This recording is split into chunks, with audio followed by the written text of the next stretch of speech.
All right, and welcome to the ARC Entrepreneur Podcast, back for another week. We took a week off. We didn't mean to, but we did take a week off. Technical issues sometimes make us do a week off, but we will re-release that. That's okay. You know, if you've never experienced technical issues, then I guess you don't live in a technical world. That's right. Well, that's what we get for trying something new. But but it worked out well. We did it in our home studio. And we tried to do a little bit of a different setup, and it was all right. I think it looked really good. It looks great. We just had a little bit of an issue with our audio that takes a long time to clean up, but it will be cleaned up. So we could have done the old Chinese movie thing, you know. Dub it? Yeah. Yeah, well, that usually goes a lot faster. Hey. We could have just run it through ChatGPT. Oh, yes. No one would have known. No. Well, now they will. So that's, okay, bad idea. Well, we'll do that. I still think it's a great idea. But you did get to listen to last week. We replayed Tom Bradburn of Shepherd Business Solutions, who's one of our great friends and probably one of the most, I think, not just successful businessmen, but successful that I think I've ever met. I mean, it just personally his story, what he's gone through, where God has brought him in business and in life. It's just a fantastic story. Every time we talk to him, it's something new. Like we have another hour of content that we didn't even cover before. So we enjoyed it. So we're going to have him back on live probably in a few months. I'm hoping. So. Yeah. And matter of fact, I got a phone call from him today. Yeah. And he said that somebody, you know, that was a podcast that we had done back in November. Mm-hmm. And so we aired it here on the radio this past week. And somebody was here, and they were sitting in a coffee shop and heard it. And he's like, oh, that's the kind of guy I want to work with. Mm-hmm. So they found his number, called him, and they sat down for business. Got a new client. I mean, which is what we want people to hear. We want people to hear everybody that comes on here and see if they can use their businesses, right? But, I mean, that was a really cool story, and Tom's unique in his backstory, first off, and then how his approach is to business is phenomenal. And yeah. So, yeah. We enjoyed it. I always love having Tom on, and he's instantly recognizable. So he's got bright white curly hair, and it's kind of his logo. It's kind of like the coffee guy. It is. That's the hair logo of HR, known all around the world. And it stands out even more during the summer when he's out sunbathing. Sure it does. It gets really dark. Well, we do try to have people on here as much as possible. Of course, we love hearing people's personal stories, no matter where they are in their business journey. But we love bringing on people as well that have expert knowledge in a particular area that's really beneficial towards any entrepreneur or just a person running through life, and that are going to be skills that help them make the right decisions and wise decisions for themselves and their family. And today is no different. We have had the pleasure of having William Brightwell. Say that right. I always panic right before I say it, and I don't have it on my screen. Who of Brightwell Law Firm, or is it just Brightwell Law? PLLC. Always had an extra P on that one. With us today, and he specializes in estate planning. And you've had a storied career just outside of law and within law as well. So we're very excited with you to have you today. I got to hear you speak in our entrepreneur club, and I was sitting there listening. I was like, man, I started a family a little later in life, in my late 30s, and so now I have young kids, and I'm. If something happened to me, I could stroke at any moment, at any moment in my 40s. No, but, I think differently now, having a family and a new business here in Pensacola and things like that. So I was like, this is a perfect opportunity to give some information out and to hear from somebody that's been through a lot as well, but has been able to help a lot of people in structuring families and business and their family business for success in the future for future generations. So we want to welcome you. Is it William or Bill? William. I go William. Okay, perfect. Welcome. Tell everybody a little bit about yourself, who you are, maybe a little bit about your journey. What's brought you to where you are today? William Brightwell is my name. I grew up in Pensacola. After I left here, I went to University of Troy University, and as I said earlier, I majored in playing football, I think. And after that, I decided to join the Marine Corps, went off and joined the Marine Corps, did that for a while, got out of the Marine Corps after 4 years, came back to Mobile, I was a professional skydiver after that, and there's so many things in my life. I had a very bad accident where I broke my neck in 4 places, broke my collarbone. Wow. I spent a month in a coma and woke up and I'd forgotten who I was. And so I had to do something different in life, I thought. So maybe something a little safer. Yeah. Anyway, I decided at some point in time, decided to go to law school. In between that, I was a real estate broker, pre-licensed director, different things. Decided to go back to law school. I like how that's a side note, by the way. Yeah. Oh, yeah, I was also a broker as well. But I got out of law school, and the thing was, my family calls me and says my granddad, my granddad had been one of these people that always was a successful business person. He had owned 25% of a Mercedes dealership back in the day. He had owned 4 moving companies at one time, different car lots and things like this. He was one of these people that everyone always thought he had everything set up because he always tried to help everyone else set everything up. And one day, my granddad, he called a friend of his. He'd been meeting for like 30 years at this one McDonald's, and he said he couldn't figure out how to get there. And so my granddad, his mental capacity went down quickly, and he had to go to nursing home. Well, his wife had a stroke several years before that. And so he stayed at home and watched his wife all the time. Well, he couldn't do that anymore. Sure. So she had to go to nursing home. And so they're both in nursing homes. And he had nothing set up yet. He had no will, no trust, nothing set up, Everyone in the family assumed he had. They called me and said, oh, come get his paperwork, figure out what's going on. I get down there and realize there's nothing set up at all. And so then I started having to jump through hoops, trying to figure out what to do. And there was limited amounts that I could get done. And it frustrated me, And so I decided I've got to find some way to make sure this doesn't happen to someone. It doesn't happen to me, doesn't happen to anyone else in my family, doesn't happen to everyone else out there. That's why I got so into estate planning, to make sure that kind of thing does not happen to anyone out there. Yeah. Wow. Well, you made a very in-depth, well, for us, an in-depth presentation of how estate planning works. I'm not asking you to do all that, but tell us what's the overall benefit of having an estate plan in your family or for your family?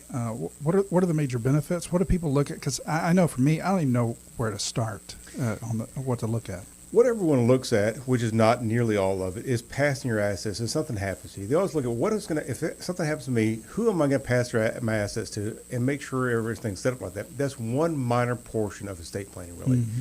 If you write a will, yes, that's what a will does. But I do a trust package. What it does is this.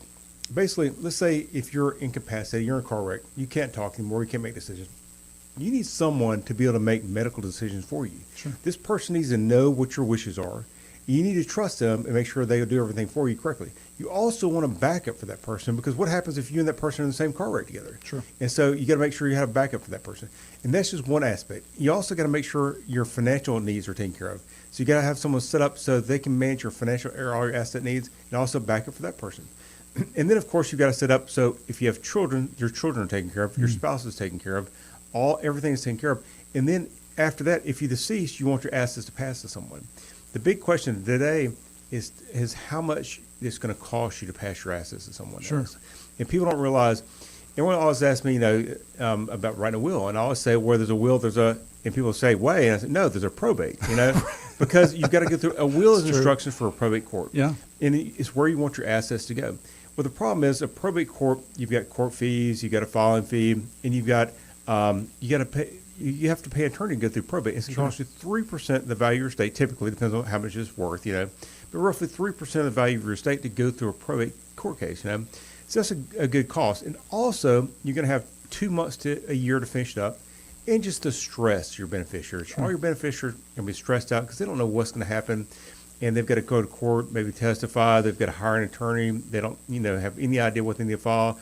So it's very stressful and a very, very, very bad situation for a family to get through, for sure. That's why the trust package comes out a lot better. And then, of course, there's different variations of trust package. Depends on what kind of person is out there, what their wants, what their specific goals are, what their desires are. So sure. Tell me if this is any different, because we're Derek and I are in business, and we have that on because we have public Facebook, and so every advertisement that comes on Facebook is trying to sell me something in business. And I keep saying these things, put everything you have in a trust, put everything you have in a trust. Is that different? I mean, as far as putting things in a trust as a business, because they say put your cars in your trust, put everything in a trust under a trust. Is that different or the same, or is that just somebody? I do agree to put everything in trust, but here's the thing. You don't want to just put it in trust, okay? There's all kinds of problems you can run into if you just put your assets in a trust out there. You have to make sure there's one in the correct trust. One thing that I do whenever I have a client come in is I'm going to sit down and talk to them. I'm going to make sure that we have the correct people in there. Everything's going to go where they really want it to go, and make sure that nothing's going to cause a problem to them later on in the transfer, maybe tax-wise or whatever possible problem they can run into. It's important to make sure everything is set up correctly. Also, you're talking about the trust owning everything. A trust can own a business, and people don't realize that either. You can put your business in a trust, and it can be advantageous, and here's why. Let's say if you have an LLC, and someone wanted to sue your LLC, all they can go after is what your LLC owns, correct? The same thing if the trust owns the LLC. They can't go after everything else. So you may have something you want to have owned by the LLC, and the trust owns your LLC. There's all kinds of different makeups that we set up correctly. You got to make sure everything is done right. The big thing is, if something is messed up, you can end up intending to make sure everything's protected, but not really protecting anything. And that's one of the big problems if you try to go. Some people say, oh, I can go down and buy a book and learn how to do this, and it says they can pass it. And the problem is, one, you got 50 different states. That's one thing. Every state has different laws. But also the fact is, you got, even in one state, there's all kinds of different applications that can apply depending on what your specific needs and goals are. You got to make sure everything's set up correctly for you. If not, everything can be out of line, and everything you intended to benefit you ends up hurting you. So. Well, I mean, my big question is, I mean, we're speaking to entrepreneurs at different levels of either starting out, or they've been in it for a hot minute. They're trying to figure out what's going to be the most beneficial of setting up, and what does it look like. Yeah, I mean, you talked about probate and how much it would take out. I assume that's part of the death tax as well, or that may be when when your inheritors probably get it, I guess. What's the greatest benefit at the end? I mean, as far as even cost-wise, what does it look like for the families if, unfortunately, everything is passed on through a trust? How does that look? Well, there's a lot better. One thing, you're talking about death tax. People don't realize it today, but currently, I say today, currently, because it may change next year, and I'll go with that in a minute. You have, unless your assets are more than $13.9 million, you have no inheritance tax, okay, in the state of Florida. Because nationally, there is no inheritance tax, and Florida does not have one until you get over $13.9 million before any taxes start kicking in. So there's no taxes out there. So that's not your concern. But here's the thing with the trust. With the trust, what happens is this. Your trust owns all your assets. If you decease, you have to have a probate court that's going to say where your assets are going to go, and also make sure everything's passed correctly, make sure there's no creditors out there or anything else. The problem is that's if you own it. If your trust owns it, your trust doesn't die. Your trust continues on. So if you decease, your trust owns everything still. You have a successor trustee set up. You have fiduciary duties he's obligated to meet to pass your assets where you want to go. And so the trustee can pass your assets the day you decease and sign over and pass your assets that day. All they have to do is they make sure there's nothing else out there, debts, whatever else. Right. It's pretty easy to do, and there's no cost to it either. The only thing I tell someone to do, if they bring a trust in my office and say, someone deceased, we need to administer this trust, is run an advertisement to make sure a creditor does not show up. As long as the creditor's not showing up right away, they've got 3 weeks to bring that, 2 months to bring that. If they don't bring it in 2 months, their ability to bring it goes away. Normally, you have to pay a creditor out to 2 years if they show up, but if you run the ad, you don't have to. And so that's the only thing you've got to do with a trust. That's it. If the trust is set up correctly. So that's, once again, I go back to if the trust is set up correctly, because if it's not set up correctly, you can have all kinds of problems. There's too many variables. I can't go over everything that can possibly go wrong with them, but I can go over some things that go wrong. One big thing I do is I do this. I always offer a seminar, and I have, at least once a month. Anyone can go to it, and I talk about the advantages of trust, different types of trust, and what can happen out there. And the reason I do that is because I want to give the general knowledge out there to people. So many people, there's two big things with the trust that people don't really know.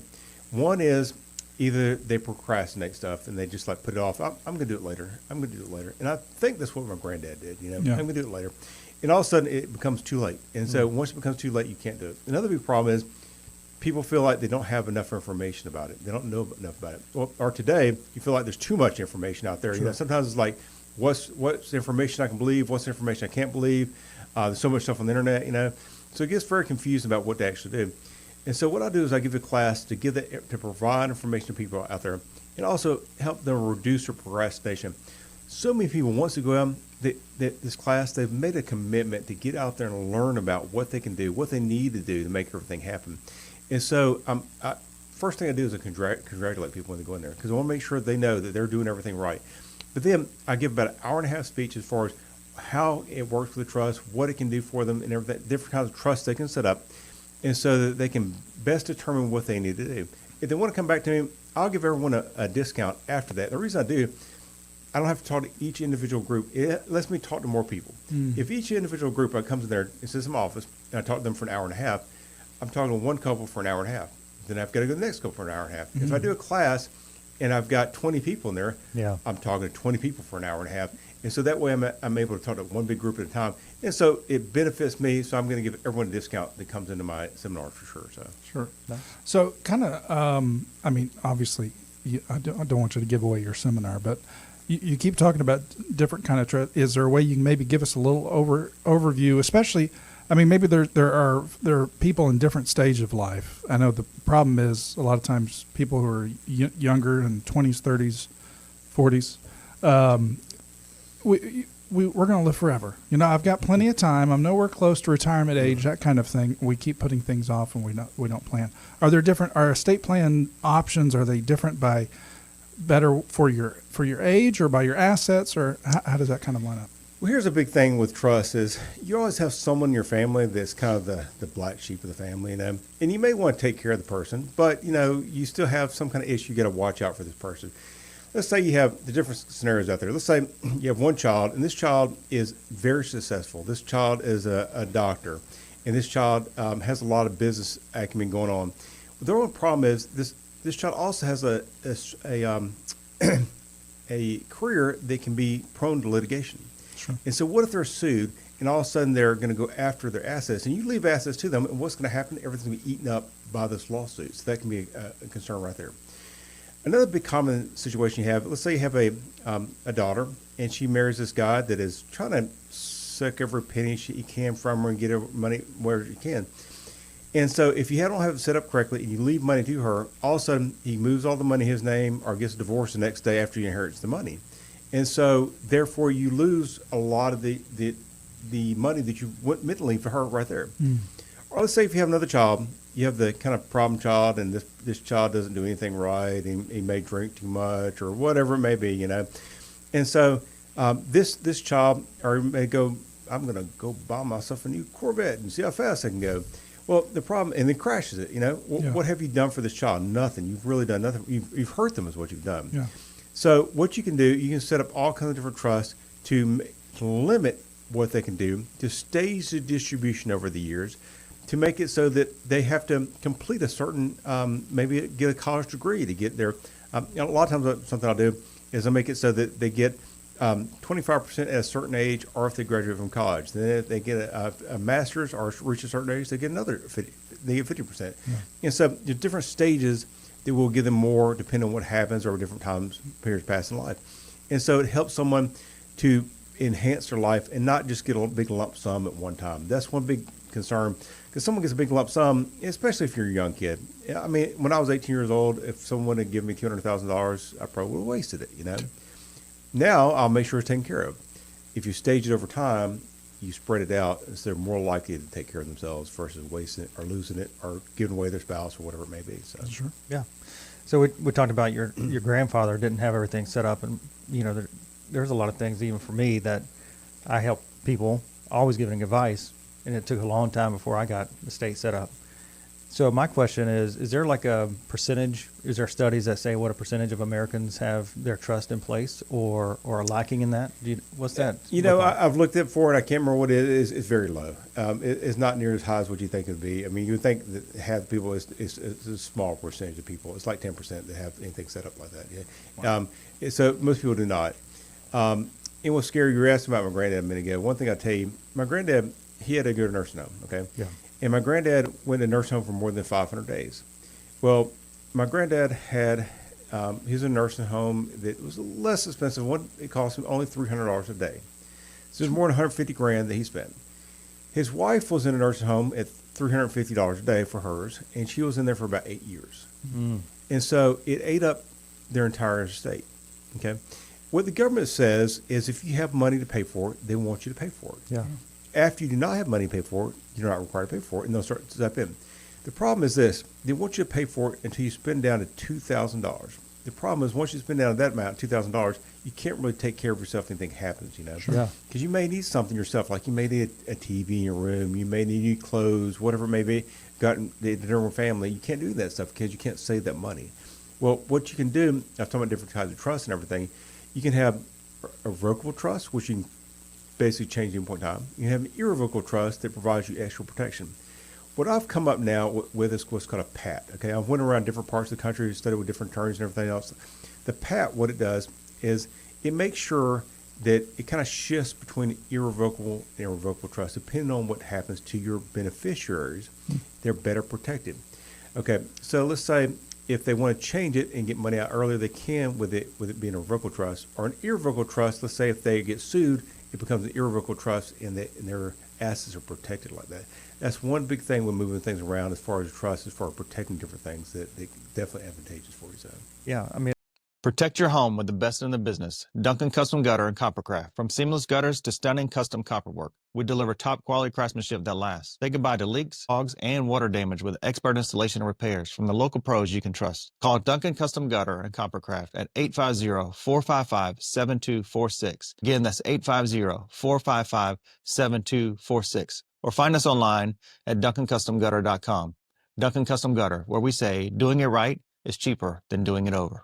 I know of a lot of people, and when I say a lot, I mean I hear more stories than I know people personally, but who one spouse gets critically ill, has to go into a retirement home, they have nothing set up, and then that retirement home starts eating up all that cost, and dad's at home or mom's at home, whichever one it may be, and now they can't barely afford to survive. And the retirement home, like you said, probably not even the best one that they can even afford because it costs a lot. And today, I mean, it's getting much more expensive to even be in some of the more economical, let's call it economical rather than cheap. But and one thing I'll tell you about, but a lot of people don't realize, is in the United States, 60% of people in the United States at some point in time will need assisted living at some point in time in their life. Yeah. That's 60%. And like I said, my granddad's nurse home, which is less expensive, was $300 a day. yeah, That could add up blows quickly. my You know? mind. And so he had a decent amount of money. It wasn't a ton, but, you know, he had about $1 million, you know. But it was all gone, ate it up. You know, he wasn't able to pass anything on. And plus, my granddad got a point where there was nothing hardly left. So if we would have needed anything in the hospital, we would have had, as a family, would have had to get together and help protect him versus his own money. So yeah, I mean, and that's a shame, you know, because we work all of our lives, we do really well, and life is just life, right? I mean, you just never know what's coming. Yeah. what a lot of people don't realize is what the government will provide for is in Medicare. And everyone says, oh, it's Medicare, I don't want it. But you pay for this entire life. Every time you work, you're paying in for that insurance, for that, you know, for that insurance. So why not use it? Set it up so that your assets are protected. They're in a trust that makes sure that the government can't seize that money if you have to go to nurse home. Or if, say, you're in a car wreck and someone sues you for $1 million, whatever it may be. Make sure it's protected. But at the same time, if you have to go use Medicare and let the government pay for that, but it still keeps money to, one, make sure your needs are taken care of, and two, to make sure you can pass something along to your kids, your wife, your spouse, whatever it may be. So. Yeah. I know entrepreneurs kind of, you know, especially ones that have some limit, even a limited amount of success, we feel the I'm going to live forever. Yeah. It doesn't matter. I've got time to do that. We hear a lot of different kind of stories. We've started a series that we're going to release that we've been working on about family businesses that pass from generation to generation. One of the things we keep looking into is 90% of them fail in the second generation. Mm-hmm. 70% of them fail in the second generation, 90% fail in the third generation, and only 5%, less than 5%, make it to 4 generations. One of the biggest causes of it is a lack of planning, a succession plan. it's just, Dad goes all the way and all the way until he can't move anymore, and he dies in his office, and nobody knows what to do. It's who owns it now? Where does it go? What happens to it? I think it's a mind shift that people have to go through to know what is not just expedient in business, but what is wise to be able to do to plan for yourself and for your future. Because a lot of times people you see very successful people, but they've just kind of set a time bomb for the next generation. And you said a very important part right there is the planning and the planning process. And that's why what I've done when I went through my granddad and everything else is come up with a great plan and for different situations to make sure your assets are protected the way you should be protected. The big thing, the description, the way I describe this is like this. I've driven a truck before. I've shifted gears before. I pulled a trailer before. But if I try to drive an 18-wheeler downtown Pensacola, I'm going to run something over, tear something up for sure. Why? Because I'm not used to it. I don't do it all the time, right? So this is what I do all the time. I try to set up a plan. I make sure that you've got a plan set up. Whatever your situation is, your assets are taken care of, protected, and your loved ones are protected and taken care of. And that is what's critical, is to make sure that everything's set up like you want to do, and you're protected and taken care of. Right. So. Yeah. I wrote a little note here. I keep a lot of notes on my phone of things I hear all the time. So I was looking it up earlier, and I wrote it down. And what you said earlier about, getting into estate planning and kind of going back to your grandfather again, it says 4 reasons people change is when they hurt, learn, inspired, or receive enough. So learn enough, hurt enough, inspired enough, and receive enough. You were inspired enough by what was going on with your grandfather to make a change, not only for your family, but for my family, Dan's family, everybody who's listening, who wants to come and see you and say, hey, we need a change, because you see the importance of it. And I think a lot of people, especially entrepreneurs, we die. Hopefully I don't, but I do hope I die one day. I do want to go. But what I mean is, I hope I don't die holding all the secrets that I've learned over my life. A lot of times we hold on to them because we have this fear of our competition coming in and saying, oh, I heard all their secrets, and now I'm going to run them out of business using their stuff. My wife, if she listens to this, will, which she seldom listens to my own podcast, but she'll say, well, don't say that because they're, competition will hear it. Oh, well, that's okay. That just betters me, and then it betters them, and then that betters everybody else. And there's plenty enough people to go around. Don't worry about everybody else. I mean, there's 350, 400 million people in America, and it's always growing. I think we'll be okay. Don't die with it. Copy is still a good business plan. I mean, I think Sam Walton's the one that said, find out what other people are doing well and shamelessly steal it. Yeah. I mean, there's 20,000 something Subway locations, and there's plenty of other Jersey Mike's and all these other places, right? I do agree with that. I think it's very important to teach people information out there, no matter what. It's good to teach people. And the thing is, if you teach enough people information, someone will come back and say, I need your help to actually put it in place. And so the business will come back my way. Another thing is, I always believe in is teaching my employees even. Some of the attorneys I hear say, oh, I don't want to teach them something because they may go and leave and go work for someone else. And what I say to that is, what if you don't teach them, they decide to stay with you the entire time? Right. So you want to make sure that you teach everyone, everything you can, because it is going to benefit everyone, and make sure it is going to benefit you as well, because everything will come back around if you make sure you teach everyone everything you can. So yeah, I agree. Yeah. Sure. So your industry, I say industry in air quotes, I guess law is an industry. Not technically looked at that, I guess, most of the time. But we've had medical professionals on that have started their own businesses and practices in medical, which I kind of, everybody always goes lawyer and doctor. That's kind of the, the epitome, and everything else we have to, do gutters and real estate. I'm just a lowly gutter guy. What is it, right? Yeah. But tell us, I mean, kind of, because it is. I have no clue, and I was not ever built for law school. It's just not my. It wasn't in the cards for me. But what does it look like to build your own practice? I know people would be very interested in knowing how that kind of side of it runs. I think very few people understand how much business oriented it is. I mean, if you open up a law firm, it is a business without a doubt. You've got to make sure you have money coming in to make sure you can cover your money going out in excess of your money going out. It's just like anything else. You can have more money going out than you have money coming in. You've got to do advertising. If you don't do some kind of marketing, maybe your marketing is Facebook is cheaper, or maybe it's YouTube, something like that. Which that's one good thing is it's less expensive to market today if you do it right. Sure. But you still have to spend some money on it somewhere. And so you can easily spend more money than you're bringing in. If you spend more money than you're bringing in, you're not going to make it. You're not going to make it as an attorney. You're not going to make it if you're selling hamburgers, no matter what it is. And so you got to make sure you have more money coming in, you have money going out. One big thing that I learned is off the bat, I was very hesitant to ask someone for money, And then someone started talking to me. It's like, if you're going to do the work for them, you need to get paid and get paid up front. Sure. And I finally started doing it, and I was kind of embarrassed about it at first. I was like, I need to have the money up front, But you're doing the work for someone. Sure. They need to pay you because you're doing the work for someone. Sure. And so even in law, it's very important to ask for the money up front and ask for enough to make sure that one, you can support yourself, support your employees, and also expand out, do more advertising, do more research. Because as an attorney, one big thing people don't realize is how much research you continue to do. Yeah. Like I went down to Tampa and studied with an attorney. I went to Houston and studied with an attorney. I go to different places and study different people. Because it's important, because different people have different ideas out there. If you don't get out there, you don't learn. Well, it's not free, and then plus I take employee with me, so we have to I'm gonna shut down the office to keep someone else in there in the office, but we have to scale back our office during that week. Plus the 2 plane tickets out there, plus the hotel room for that week, plus every meal for that week. Sure. So and plus the cost of the seminar. So it's expensive, and so if you don't charge enough for that, you don't have the money to spend on that. Absolutely. So it's important to make sure you have enough money coming in. And don't be hesitant to ask someone for what you need to make your practice work. I think that's one big thing we should all do. And so many people are very hesitant to do that. And I was originally as well. I was like, yeah, sure, I can try to come the cheapest I can. But that doesn't really, it may work for Walmart. Yeah.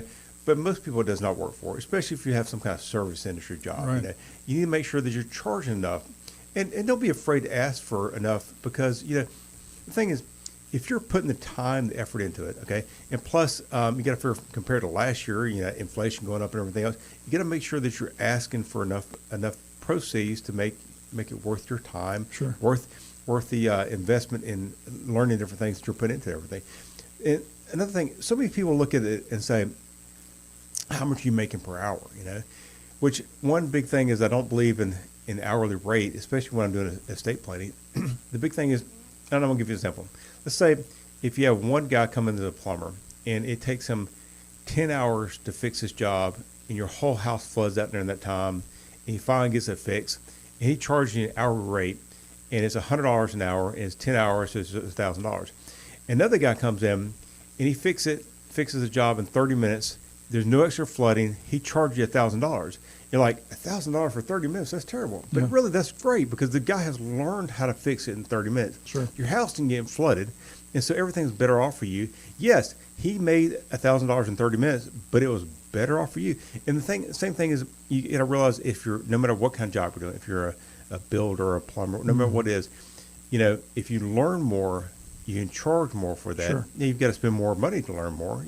You've got to go invest the time to learn more, but then it entitles you to get more income because it works out better for the customer too. Yeah, so. We've had that conversation. I mean, time and time again. We had CG on. You had that realization in your own business. I mean, it ascribes even subconsciously to people. It ascribes value. They might be a little worried if a lawyer says, "Yeah, I'll do an estate plan for $50." Then I go, "I don't know if I want to do that. I don't. That doesn't sound very good." Yeah, I won't feel very secure in that. Right, but you're absolutely right. We drive that home. I mean, we had a guest on CG. He's a mechanical engineer. Has a 3D print company, and he was way undercharging because he had the same apprehension you did at the very beginning. Because a lot of times, if you're just a kind person in general, it's hard to ask somebody for more money than you feel. Ask them for money. Period at the very beginning. So he was very much underpricing his services, and you and a few other people went to him and said, CG, you're a mechanical engineer, and you're doing discount rates. Yeah. And he said, but I'll lose everybody. But he doubled his price, didn't lose anybody, and gained customers because it ascribed the value that it was worth to people to be able to do. And I think a lot of people sometimes we will fail in that. That's that 60 to 80% failure rate in that first year. Sometimes it's undervaluing themselves. Not always, but sometimes it could be that undervalue. You tend to pick up better customers too if you charge a little bit more. Sure. If someone's looking for the lowest price, that's all they're looking for is the lowest price. They're not looking for the best service. Yep. And the people that are looking for the best service are normally better clients as well. Yep. And not only you're charging more, Now you've got to do the work, you've got to do the study and everything else. But when you are worth charging more, you need to charge more, and you're going to be better clients for that too. Yeah. So throw that up. I mean, my years in retail are the mantra was always discount customers are never loyal customers. Customers that look for the same service that you can deliver, that are service oriented or brand oriented, those are the loyal customers, and they're looking for value. They know they're going to pay more for a brand when there's a discount brand that's making the exact same thing in the same factory.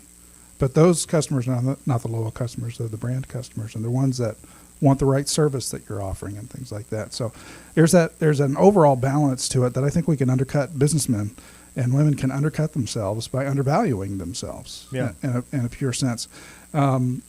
In professional services, I mean, sometimes we feel, I know, I have a degree in religion. You have a degree in business. I don't think religion is a professional service or not. I don't know. I could be Pope one day. Well, it could be. But we're not really. We kind of. It's kind of like doctors. We always kind of. There's a level of trust and also distrust at the same time because there's so much of a knowledge gap between the two. It's not something I could figure out how to do on my own. Do you know what I mean? Well, yeah, but you don't do it every day. That's Yeah. the thing. You know, if that's what you did every day, you probably could, but you don't do it every day. Everyone has something different that you specialize in. Sure. You have someone, you know, no matter what they do, if they're a police officer, they specialize in that, and they're the best at being a police officer. Sure. If you have someone who's a plumber, they specialize in that, and the best at being a plumber, and that's what they need to do. Yeah. Everyone needs to do that. And so, and you need to make sure that you're the best so that you can make sure that you get the pay you deserve and everything Yeah. else, you know. One big thing is I left out a minute ago was charging for different levels of service. I used to always kind of charge for the same thing, whether it's a basic, a standard, or like I'll do some of the plans with they have retired plans as well. And so I'd kind of charge the same price. Well, the retired plan cost me twice as much time as a basic plan. Sure. But I felt like, I'm doing a plan for them. I'm going to charge the same price. Well, but I spend twice as much time on the retirement plan. Well, if you're spending twice as much time on it, it costs you twice as much work effort. Sure. You know, you need to be paid more money for that. And so you got to make sure that you think about that before you set prices and make sure that your different levels of service, you're charging correctly for those different levels of service. You know, so. Sure. I think one of the things too, and professional, because every service can have a reputation, both poor and good.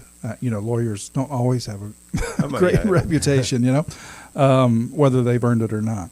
But what are some things that you have done in your practice that help drive loyalty and reputation in the community, and that bring people through your door? Because you were talking before the show that you started in a little office, near Cordova in Pensacola here, and now are you downtown? I'm downtown. I'm on Garden Street. 236 Garden Street is my address down there. If you're not in Pensacola, if your office is downtown, that's your sign that you've made it, I think. Pensacola. Well, I started out near Cordova Mall, and really when I opened my business, I was an open door attorney. I just opened the door and said, I'm open for business, and whoever wants to come, use my business, you come on.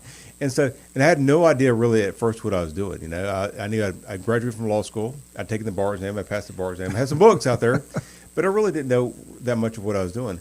And I kind of, as time went by, kind of grew things. And then, of course, this had happened. My granddad steered me a lot towards estate planning stuff. But the big thing is you've got to make sure that you're always taking care of people and ensuring that even though your specialty isn't law, that's not what you know in, making sure that you're getting what is going to suit you best. Mm-hmm. So I've got to make sure that if, for instance, let's say if you have 2 children and one of them has special needs, I've got to make sure that I've got a special needs trust set up to take care of you, because if not, later on you're going to realize, wait a second, there was no special needs trust, and this is what it should have been at a later time, because you're not going to know that from the get-go. Right. But at some point in time you will. And then you're going to say, wait a second, don't go see him because he's not taking care of his clients correctly. But if I take care of you correctly, and then also when something bad happens, okay, everything's taken care of, everything's done right. Then when you talk to someone, they're like, who do I need to go see? You're going to say, go see William. He's going to make sure he'll take care of you. Right. That's what's very important, to make sure that I'm promoting the correct types of trust, that I'm promoting all the documents that need to be promoted with it, whether it be a lot of people. One big thing is I try to promote documents with every trust I do, like a HIP release in the healthcare circuit. What this is, people say, when I go to a hospital, I'll sign a HIP release in the healthcare circuit. Yes, that's true. But what if you're incapacitated when you go in? Right. You can't sign one then. Plus, here's the thing. The healthcare surrogate is going to allow someone to make a medical decision for you if you're unable to do that, right? But the doctors, they want you to sign a HIP release, and all that really authorizes them to look at your medical record, but it doesn't necessarily authorize a person that you know will take care of your medical needs, do things the way you want them done, that person to look at your medical records, that person to make your medical decisions. So it's very important to set that up correctly, because if not, you got the wrong person there. That's one thing. It's very important to make sure that the person knows your beliefs and will make sure that your beliefs are respected. Sure. And have what's done that you want done. Also, with a person that is has your durable power of attorney, the person that has your financial needs to make those decisions for you, you got to make sure that person knows what you want to have done, because if not, who knows where it's going to go. And you're not going to set that up. One big thing I do as well is, even if people fill out these documentations, no one really carries these in their back pocket every day. Sure. So if they end up in the hospital, boom, you're in a hospital, what's going to happen then? So what I've started doing now, I found a company, and they'll generate a card for me, okay? And you can put this card in your wallet. And I'm really big on this card. This is a health card. What it does is, one thing, it says what your allergies are. It has your doctor's information, your personal doctor's information on there. It has the person listed who is your healthcare surrogate on the card.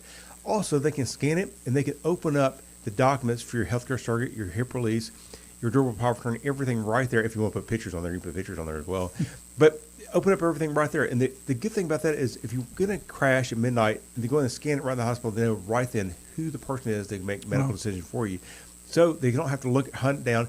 And it's not like it's a file sitting in the back of your closet somewhere that never shows up. But that card is on you. And that's why always, whenever I do a trust for someone, I always provide the card now, because I love that. It's not my card. This company that does that. And but I love the card to go with people, because they've got that card there, and something happens to them, they can pull it out, get scanned right there, and make sure that their wishes are honored. That's amazing. If you're thinking about buying your first home, relocating to the area, or investing in real estate, I'm Daniel Callahan, realtor with ERA Old South Properties, and I'm here to make the process simple and stress-free. So whether you're military, moving across town, or looking to grow your portfolio, I've got your back. So let's find the right place right now. Call me at 850-903-4650 and visit my website at danielcallahanrealestate.com. You know, we were talking with another couple, my wife and I were, and we were telling the story when we had our first child. There was a moment where she had a medical emergency, and it could have gone very badly very quickly. It did go very bad. But I remember sitting there holding my child, my newborn child, watching all this happen to my wife, and thinking, I'm not ready. All those questions that you never think about. And it's a lot of those end of life on what now happens with my children and how do we go on from this? And so there were so many of those questions that started that kind of journey of process, that I think you came in at a great time, and have allowed me to widen even my perspective on preparing the next generation and my family and taking care of that. But one of the things I was wondering, with the trust, especially in a husband and wife, they put is a husband and wife in like a joint trust, or is it individual, or? It can be different ways. What most of the people, I'd say 90% of people do, is one joint trust. I'll create different documents for each individual person, which is like your own healthcare surrogate, your own HIP release. So both make individual decisions about who they want to make their own healthcare decisions if they're deceased. A lot of times it's spouses, but then they have backups after that. The individual choices about who is their durable power of attorney. Their life estate, which says at one point in time they no longer will be life support, and that will be individual documents. But then what I do is a joint revocable trust. Typically, for most people, it's a revocable trust. That way, at any point in time, they can change it. If they decide they don't like their cousin Sam anymore, they take their cousin Sam off their list. They can make any changes at any point in time as they move down the road. If they buy more property, they put it in the trust. They sell property, they sell it out of the trust. When you have a trust, it's like you are sort of like the president of the company. Okay, the trust is an entity. Okay, sort of like a company, and you're the trustee, so you run everything. The settlor, you're the settlor, the person that creates it, but you're also the trustee. And then you have it set up so if something happens to you, say you become incapacitated, which basically means you can't talk to someone, express your opinions or whatever, something like along that lines. If something happens to you or you deceased, someone else is set up as a successor trustee to take over and run your estate for you. But it's very important for all that stuff to be set up like that. So one thing that you were talking about earlier, as far as what can happen, what if holding your child, it made me think of this. I had a client come into my office one day, and he was 31 years old, and his wife was 29. And he was adopting her child. Okay. And I told them, I said, okay, when we finished everything, let's do estate planning. And they kind of looked at me like, yeah, we're going to do that one day, And they said, we'll think about it and try to get back to you. Of course, they never did. And about 3 months later, the guy walks in my office door, and he's crying when we walked through the door.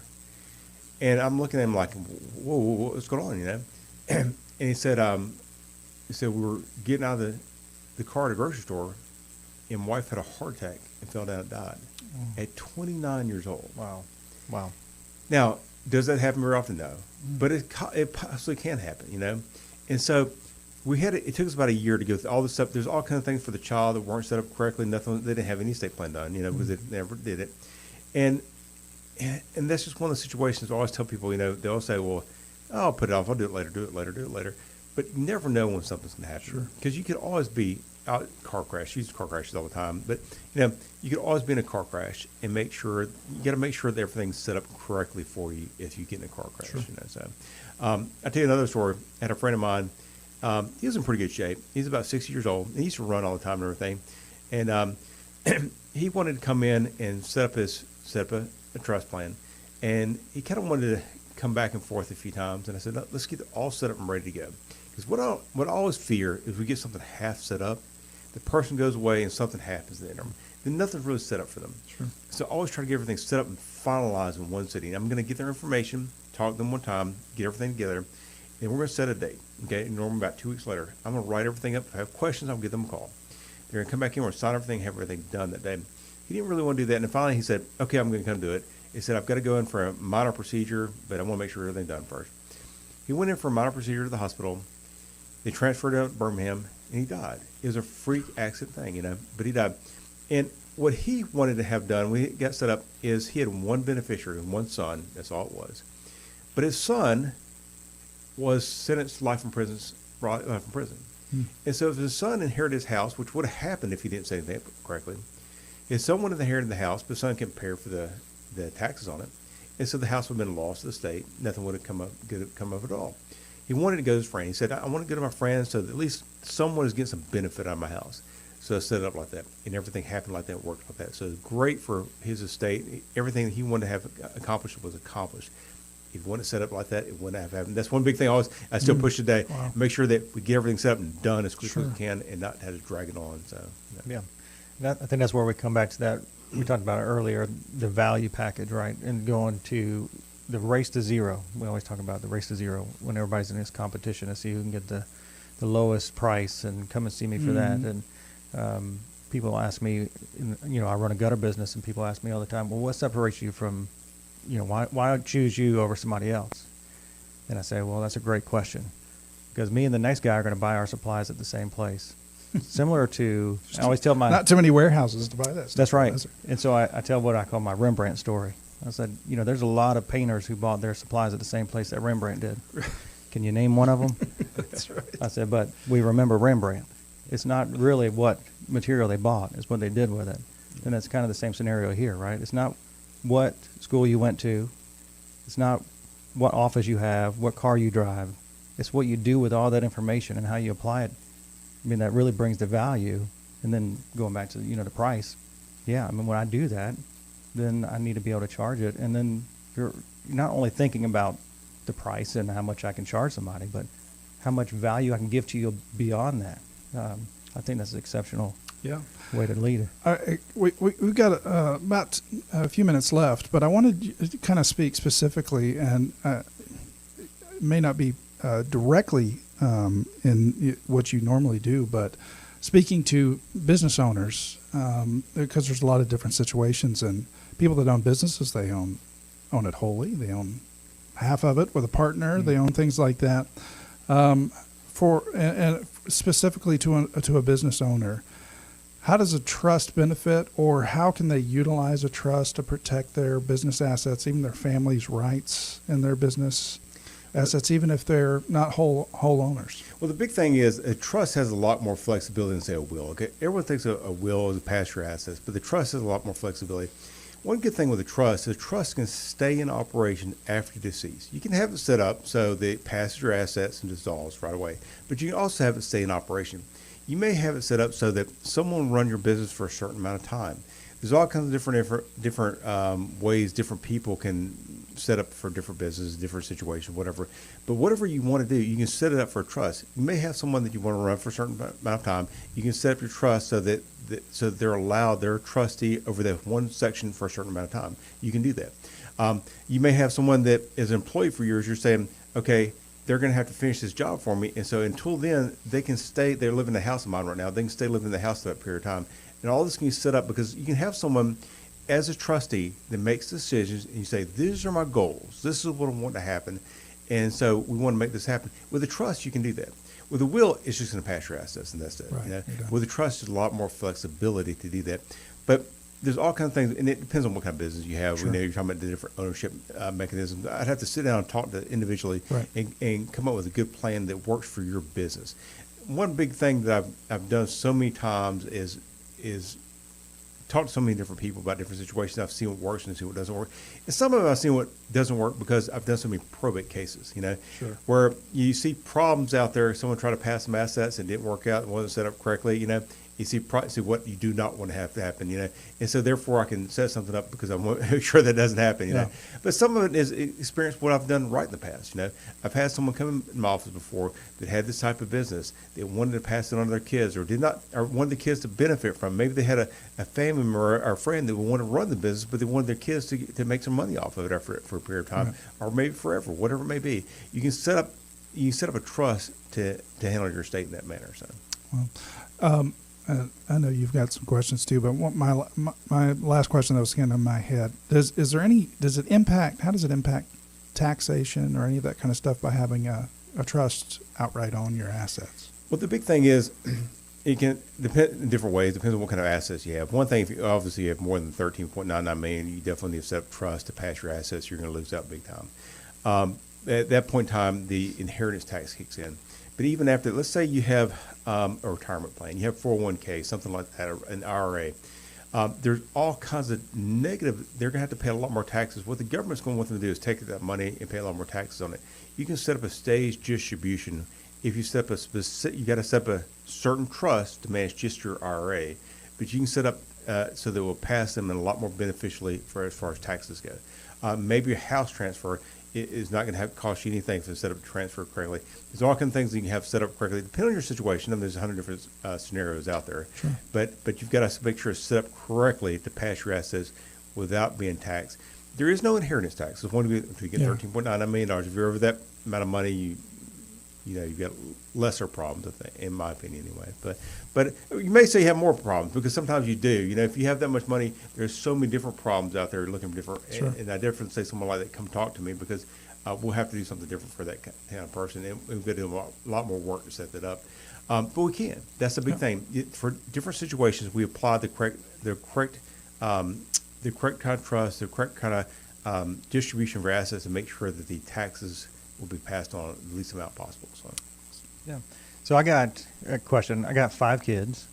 It's hard to say that still, but I got 5 kids, and they're all in different stages. I got a 16-year-old. I won't try to name the other ages, but they're somewhere in the middle, and then I got a 7-month-old. Is it, and they're all different temperaments. Would it be better to have a trust that encompasses all of those kids under one, or individually? Like, how would the trust affect that? I would recommend set up one trust, but here's what I want to recommend. I talked about my PAT trust earlier. Personal asset trust is that's just a terminology, what I call Sure. it. Here's the big thing, what it does. It makes it flexible. What we need is a trustee to manage everything. They can set up everything correctly. And when you have that many kids, they're going to be different. They're going to have different needs, different problems, and whatever. You need a trustee in place with flexibility. They can adjust the trust to make it suitable for each beneficiary, so that if you have a kid that's a problem child and he's going to run through his money, and he's some kind of spendthrift trust, what they call it, to make sure that he doesn't spend his money, it's staged out, they can do that. If it's a person that everything's straight for and is running great, and they need money to get married or something like that, they can get the money to do that. So you got to have someone who's a trustee, and he has to have the flexibility to be able to do all that kind of stuff. And so I recommend one trust, and that when I talk about my different trusts, I have the basic trust, and I have a standard trust. That's a standard trust I do where I make sure we have a lot of flexibility in the trust set up. We have someone that's a trustee. We're going to make sure we have the correct trustee in there when we interview you. And so we have flexibility, and we make sure that each child is taken care of in the way they should be taken care of. So, Got it. I think your biggest issue is 4 out of his 5 children are girls. So after all those weddings, you won't have any estate to leave. No, he's going to say, wow, appreciate the, junk that you left me. That's right. That's all that's got left, buddy. I'm sorry. Yeah. So. In our last few minutes, tell people how they can get in touch with you or find out more about your firm. Well, my website is www.brightwell.law. LAW, a lot of people don't realize, but Brightwell, BRIGHTWELL.law. Or give us a call the office. My office number is 850-332-0003. You'll talk to my staff, and what I always do every month, at least once a month, I have a seminar going where I get in front of people and talk about estate planning. I'll talk about the different types of estate planning that are out there, and I'll go over my prices and everything right there because I'm going to explain everything, explain what I do. And so if you want to come to a seminar, come to a seminar, and it's free. As a matter of fact, I'll give you a discount if you decide to do an estate plan with me for sure. But definitely come to a seminar. If you want to, I've got a Facebook page, Brightwell Law on the Facebook as well. But you can check it out there, and I'll also do YouTube videos and everything else. So do you do YouTube videos like individually about topics, or is it like your seminars? I'm trying to break up the seminars. I have a girl. She works for me. She's in the Philippines, and I went over there and met her once already as well. And but she will break up the videos and put them on Facebook and YouTube and everything else. So I like that information is getting out there, because my biggest goal is to talk to as many people as I can. There's so many people out there that never get to talk to anyone. Sure. They always feel like I'm putting it off. And I want to get in front of people to accept that estate plan that they need to set up, get everything rolling like it should. Absolutely. Before, so. I know when I heard you about last month, I said this is information that business people need to understand. Everybody needs to hear and understand, no matter what they are. And, we have a special heart for entrepreneurs and Christian entrepreneurs. And we think about beyond just ourselves and just beyond the generation in which we live. If we can help set up the next generation to be even more successful than we are, or to ensure that they're going to meet their own roadblocks, they're going to meet their own issues, they're going to meet their own challenges, but they shouldn't have to repeat the ones that we made. You know what I mean? Yeah, so I think it's wisdom. I think it's a biblical principle. That we provide for our children, our families, in a wise way, that God has given us everything that He's given us in life to be a good steward of. And I think this is just another part of being a good steward of what it is. It's not just about making more money and being more successful. It's about using it in the right way. It's about protecting it in the right way, and using it for a greater purpose than we could ever do in our own lifetimes. And I just think that's a vital part of who Christians are, and anybody. It's just good business. I think it's wise for your family and to take that. And even I think about this too, is having life insurance. How many people pass away with no life insurance or anything like that? Nothing, no thought beyond today. We want to challenge people to stretch your mind, your understanding. And entrepreneurs, you get busy, and you get pushed on a particular path to build something. And you never think beyond that. You never think beyond the work. One day the work is going to end. You're going to lay down your tools, and it's over. And you've got to think beyond that. So I thank you so much for coming in and sharing that with us. That's awesome. I think I could ask you a lot more questions. But I encourage everybody listening, go check out his website. Go by and see him. He's not near Cordova Mall anymore, so head downtown, get some bougie tapas down there. Come to my seminars. Listen to seminars. And you have them at the same place? I've had them at Everman's grocery store. Yeah. They have a educational center. Yeah. The one I've had them both on, the one on Garden Street and the one on 9 Mile Road. Yeah. I've got one set up for. I think there's slots left on this one for. There's one. It is June 21st in that one, I've got one in my office coming on June 6th, and then I have one that I'm about to schedule in July down at Everminster on 9 Mile Road again. Everminster on Garden Street again, but I've had 9 Mile Road right now. So. Gotcha. Awesome. Well, check him out. Check him out on Facebook and check out his videos on YouTube as well. And again, thank you guys so much for joining us this week on the ARC Entrepreneur Podcast. We'll see you next week. Thank you for joining us on the ARC Entrepreneur Podcast. Help other people discover our show and follow us on Spotify and YouTube. That's where you can see and hear all of our podcasts that we record. Also, check us out on WPNN Radio 103.7 Sundays at 10 a.m. And follow us and subscribe to our pages on Facebook and Instagram and TikTok. And you can see all the things that we have available for you, our articles, our devotionals, and just videos that'll help inspire you and get you going for the day. And join the conversation. Send us a message. You can email us at the ARC Entrepreneur Podcast at gmail.com or go to our website at thearcpodcast.com. Share the episode. It's the biggest thing you can do to help. Share and subscribe and get this into the hands of other entrepreneurs that really need to hear those stories and to find those spark conversations that'll make all the difference in their business. We hope to see you next time. Bye-bye.